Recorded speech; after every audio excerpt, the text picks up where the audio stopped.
Hello, good afternoon, dobar dan, dobrodošli u novu video lekciju. Danas ćemo se baviti konverzacijskim materijalom na engleskom, dakle u pitanju su konverzacijske rečenice za srednji nivo na koje ću ja da reagujem. Dakle, želim da vam pokažem koliko je taj metod učenja, u srednjem nije metod, nego jedna vežba za engleski korisna. Dakle, što to znači da reagujem na rečenicu? Ja sad vidim da je ovaj telefon na stolu i ja kažem the phone is on the table. I sad probam u glavi da malo raširim tu priču, da pitam prvo osnovno, is the phone on the table or is it on the bed? It's on the table. What color is the phone? Is it blue or black? It's black. Is it an expensive or a cheap phone? What do you think? Who bought this phone? Whose phone is it? Why did you put it on the table? Why didn't you put it on the bed? Etc. etc. Znači, zavisi od toga kojim engleskim raspolažete, hoću da kažem koji je nivo vašeg znanja, vi možete tu da proširujete tu jednu rečenicu, naravno ne treba ići previše, ali čisto da vidite koliko toga možete reći oko te teme telefon. Dakle, time vežbate vašu konverzaciju na engleskom i samim tim vežbate da ne razmišljate na svom jeziku, već direktno na engleskom. A za to razmišljanje na engleskom vam pomaže i moj novi YouTube kanal, link se nalazi u opisu ispod videa, gde možete pratiti moj materijal sa konverzacijskim rečenicama, gramatičkim objašnjenjima, ali na engleskom. Dakle, tu ne prevodim ništa na naš jezik, sve na engleskom i to vam je sljedeći stepenik koji vam preporučujem da polako prelazite ka tome, da počnete da pričate engleski bez razmišljanja, automatski, effortlessly, što se kaže, znači bez mnogo napora. Ok, a sada krećemo sa lekcijom. Number 1. What are you talking about? What are you talking about? Naravno, o čemu ti pričaš? O čemu? About what? Tako bi bilo bukvalan prevod. About what are you talking? O čemu pričaš? Ali treba da zapamtimo da u engleskom ta pitanja o čemu, sa kim, od koga i tako dalje. Dakle, završavamo sa predlogom. Ne počinjemo sa predlogom kao kod nas o čemu, nego završavamo sa tim predlogom. U ovom slučaju predlog je about. Znači, what are you talking about? Kako bismo odgovorili? Pričam o tome i tome, kao i kod nas. Znači, I am talking about my friend. I'm talking about my boyfriend. I'm talking about my job. I'm talking about my car. I'm talking about my apartment, etc. Znači, o čemu, what are you talking about? I još jedan primjer za predlog na kraju jeste where do you come from? Ovo je možda još poznatije pitanje. Znači, where do you come from? Mi kažemo odakle dolaziš. Od, from. Ali u ovom slučaju taj predlog ide na kraju. Znači, where do you come from? Ja dolazim iz, I come from England, I come from Germany, I come from Serbia, etc. Znači, what are you talking about? Where do you come from? Predlozi na kraju. Number 2. She looked excited. She looked excited. Dakle, she looked. Da li to znači gledala je? She looked. Ili izgledala je? Izgledala je. She looked excited. Znači, izgledala je uzbuđeno. She looked excited. Kako bismo rekli, gledala je u mene, recimo, uzbuđeno. Onda bismo imali she looked at me. She looked at me. Gledala je u mene. A she looked, izgledala je. So she looked excited and she looked at me. That was a good sign. To je bio dobar znak. Because she looked excited and she looked straight at me. Pravo u mene. Straight at me. Znači, glagol look može da promeni značenje. U suštini znači gledati. Look, pogledaj.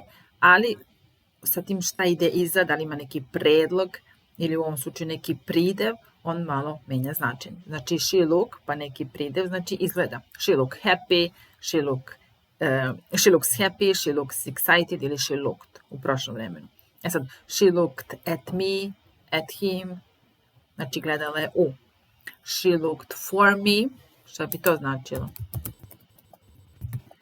Onda bi skroz se promenilo značenje.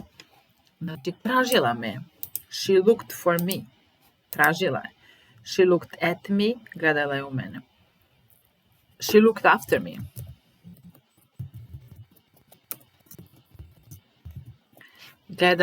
Pazila je. Brinula se o meni. Look after. Brinuti se o nekome. Znači, izgledati. She looked excited. Gledati u. She looked at me. Tražiti. She looked for me. Brinuti se. She looked after me. Okay. I'm so excited to see you. And then she said, I'm so excited to see you. Tako sam uzbuđena što te vidim. Dakle, she looked excited, izgledala je uzbuđeno. She looked at me, gledala je u mene. And then she said, I'm so excited to see you. I'm so happy to see you. I'm so excited to see you. Znači, ja sam tako uzbuđen što te vidim. To see you. Number 5. I tried in vain to open it. To open the jar, for example. I tried, pokušao sam. In vain, šta znači? Da li to znači da je uspio ili ne? Ako kažem in vain, znači uzaludno. So, he didn't manage to open the jar. He tried to open it, but in vain. In vain, znači uzaludno, in vain.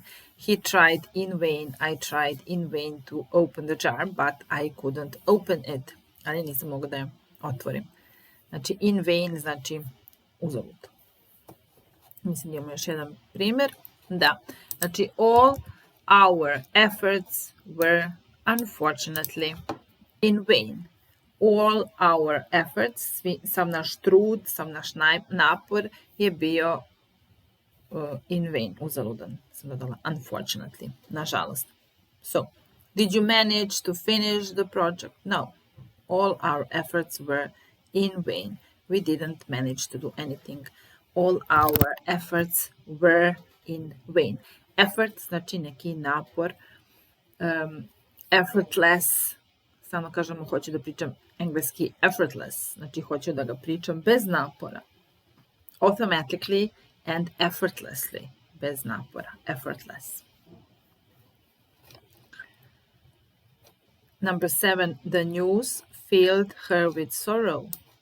The news filled her with sorrow. Dakle, vesti su je ispunile tugom. Sorrow je tuga. The news filled her with sorrow. So how did she feel when she heard the news? Was she happy or sad? Was she happy? No, she wasn't happy. Was she sad? Yeah, she was sad because the news filled her with sorrow and with sadness. So when she heard the news, she was sad. She didn't like the news. It was bad news. There's not enough room. There is not enough room. What does it mean? A room? Like a room where I am now. I am in a room now. Da, ali room ima i drugačije značenje. Tako nije samo soba, nego znači space, prostor. There is not enough space. There is not enough room. For example, in the car. U autu. There are 5 people in the car. There is not enough room for you. Nema mjesta za tebe. Or in the closet, in the wardrobe, u ormaru. There is not enough room for all the clothes. Nema mjesta za svu odeću. There is not enough room. Dakle, room je soba, ali room znači prostor, space za nekoga ili nešto. Is there room for me? Ili ima tu mjesta da ja negde sednem? Is there room for me? To može značiti ima li i soba za mene. So sve zavisi od konteksta. Number 9. I went to bed a little later than usual. I went to bed a little later than usual. So why do you look so tired? Što si tako umoran? Well, I went to bed a little later than usual. Otišao sam u krevet malo kasnije nego obično. Pazite, ovdje ne kažete usually. Usually je prilog. a usual je pridev. Znači, my usual, my usual lunch, uobičajeni ručak. My usual meal, moj uobičajeni obrok. I usually eat my usual meal at noon. Znači, ja obično jedem moj uobičajeni obrok u podne. Znači, usual i usually. So, when did you go to bed? I went to bed a little later than usual. Znači, ovdje imamo komparativ later, dodajemo er i na pridev i koristimo than.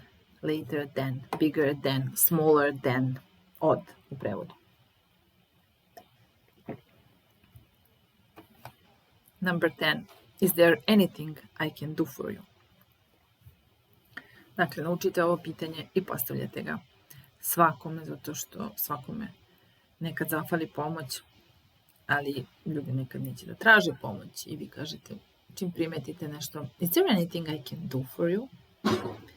Is there anything that you need? Da ti nešto treba? Is there anything I can do for you? Da li ima nešto što mogu da uradim za tebe? Is there anything I can do for you?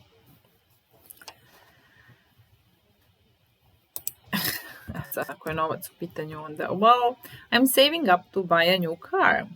Pa, štedim za novi auto. I'm saving up to buy a new car. So, if you have some money, that is that you can do for me. You can lend me some money. Da mi pozajmiš nešto novca. Okay, so I'm saving up to buy a new car. To save up ili to save, štediti. So, I'm saving up to buy a new car. You look just like your mother. Izgledaš kao tvoja majka. You look just like your mother. You resemble your mother. You look like her. Znači, izgledaš kao ona, ličiš na nju. She scolded him for being late. Scold glagol, da li znate šta znači.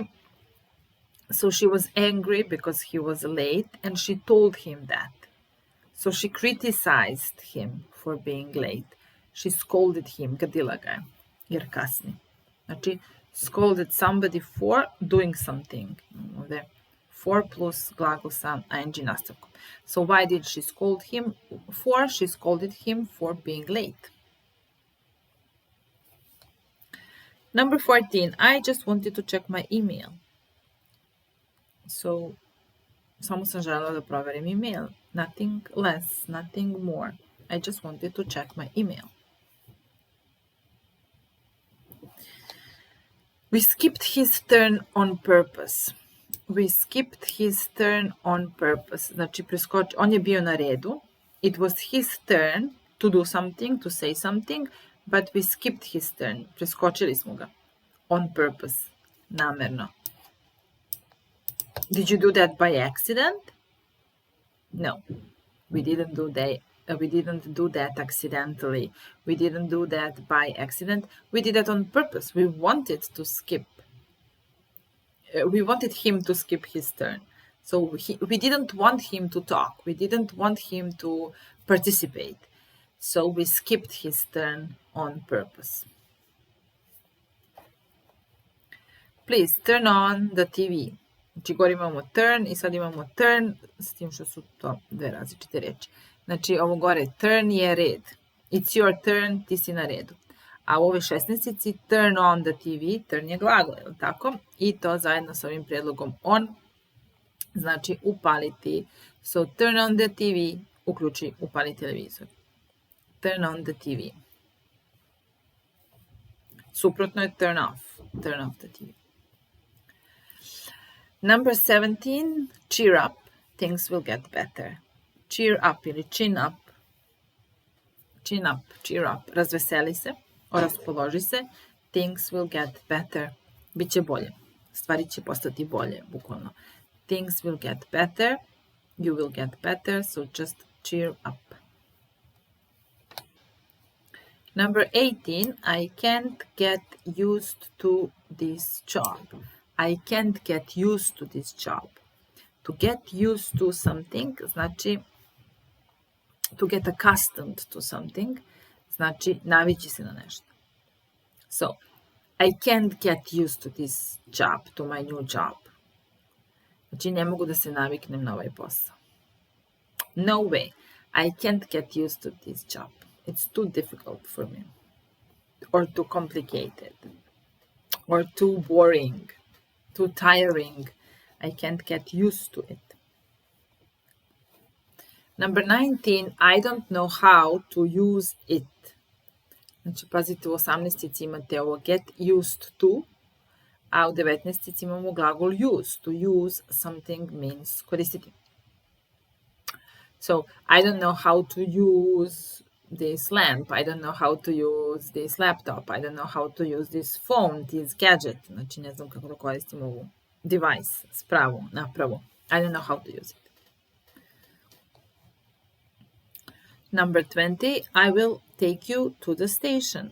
I will take you to the station. Ja ću te odvesti na stanicu. So, my car is broken, I am late, and I need to go to catch a train. It's okay, I will take you to the station. You don't need to go by taxi, you don't need to go by bus, I will take you. But don't get too excited. Don't get too excited. Nemoj da se previše nešto oduševljavaš ili nemoj da budeš previše uzbuđen. Because we still don't know what will happen. Još uvijek ne znamo šta će se dogoditi, so don't get too excited. 22. They don't get along together. They don't get along together. What does it mean? Get along with somebody. Slagati se s nekim. We get along well. Mi se dobro slažemo. But they don't get along well together. Oni se ne slažu. They argue a lot. They shout at each other. They don't like each other. They don't get along together. How do I get there? Znači, ne znam gde se nešto nalazi i pitam where is the station? How do I get there? Where is the bank? How do I get there? Where is the nearest supermarket? How do I get there?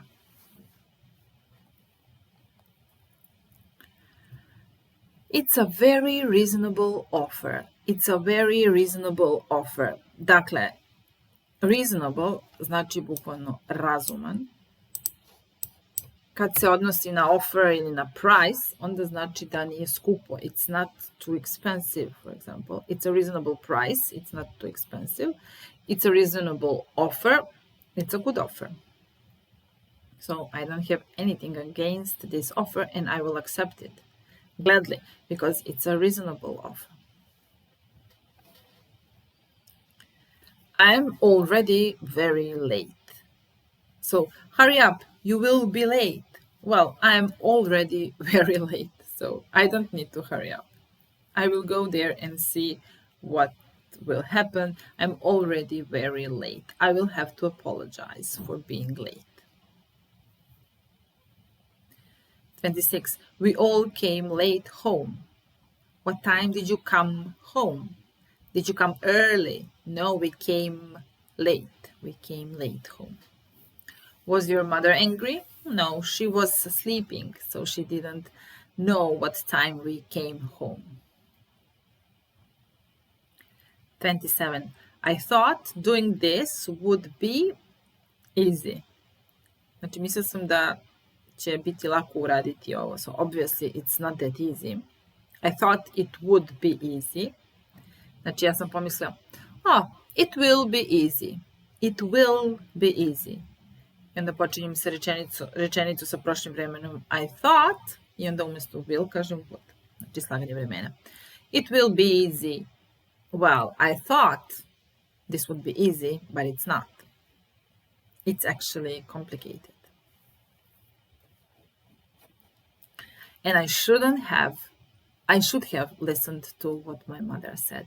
I should have listened to. Znači, trebalo je da poslušam što je moja mama rekla. So, did you listen to what she said? No, I didn't listen to what she said. And should you have listened? Yeah, I should have listened. Trebalo je. Znači, I regret now. Sad se kajem. I should have listened to what she said. I didn't want to alarm you. Nisam želeo da te upset you or to panic. Nisam želeo da paničim, da te uznemirim. I didn't want to alarm you. But we depend on you. Mi zavisimo od tebe. Pazite na predlog. Ne kažemo we depend from you. Zavisimo od tebe. Nego we depend on you. So depend on somebody or on something. Who do you depend on? Sjećate se na prve dve rečenice što smo imali, objašnjavali smo da predlog ide na kraju u pitanjima. Dakle, pitanje bi glasilo od koga ti zavisiš. Od koga? Stavljamo who na početku, to je to koga. Who do you depend i na kraju to on. Od koga? Who do you depend on? Do you depend on your parents? Do you depend on your partner? Who do you depend on? Okay, it's enough for today. See you next time. Bye.